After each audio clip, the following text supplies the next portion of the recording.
বিবাহ বাৰ্ষিকীৰ শুভেচ্ছা জনাইছোঁ। ধন্যবাদ।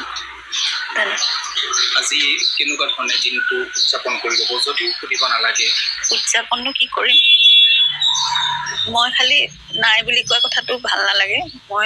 তেওঁ সদায় মোৰ লগত আছে, সদায় থাকিবই। আৰু মই সেইকাৰণে সেই সেন্দুৰখিনি সদায় লৈয়ে থাকোঁ, তেওঁ থাকিব। এনিভাৰ্চাৰী বুলি এনেও তেনেকৈ আগতেও আমি বহুত চেলিব্ৰেট নকৰোঁ, কিবা কিবি সৰু সুৰাকৈ কাম কৰোঁ, মানুহৰ কাৰণে পাৰিলে কৰোঁ, বা তেওঁ তেনেকুৱা ধৰণৰ কিবা কিবি পদক্ষেপেই লয়। গতিকে মই তেওঁৰ সৈতে থাকোঁ, সেয়াই।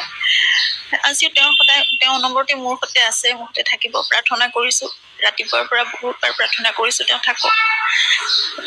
কায়িকভাৱে নহ'লেও মোৰ লগত আত্মিকভাৱে সদায় আছে। গতিকে তেওঁ যেনেকৈ আছে, য'তে আছে, খুব শান্তিৰে থাকক। তেওঁ সদায় কাম কৰি ভাল পাইছিলে, গতিকে তেওঁৰ সৃষ্টিৰাজি এতিয়াও তাতে অব্যাহত থাকক। আৰু যি কাম কৰিব লাগে এতিয়াও তেওঁ সেইখিনি গাইডেঞ্চ দি যাওক, মোৰ লগত সদায় থাকক, মোক বাট দেখুৱাই যাওক, মই সেয়াই কামনা কৰিছোঁ। আৰু আজি বিশেষভাৱে ভগৱানৰ ওচৰত প্ৰাৰ্থনা কৰিছোঁ যাতে তেওঁৰ বিচাৰটো খুব সোনকালে হয়, খুব ভালদৰে হয়, আৰু ন্যায় সোনকালে প্ৰতিষ্ঠা হয়, দোষীবোৰে শাস্তি পাওক। আৰু পৃথিৱীত মানে যিখিনি দানৱ অসুৰ দমন হ'ব লাগে, এইবোৰ তেনেকৈ অসুৰ বধ হওক, মই সেইটোৱে কামনা কৰিম। আৰু তেওঁ যাতে সদায় শান্তিত থাকে, সেইটোৱে প্ৰাৰ্থনা কৰিছোঁ। মোৰ লগত সদায় থাকক, মোক সদায় বাট দেখুৱাই থাকক।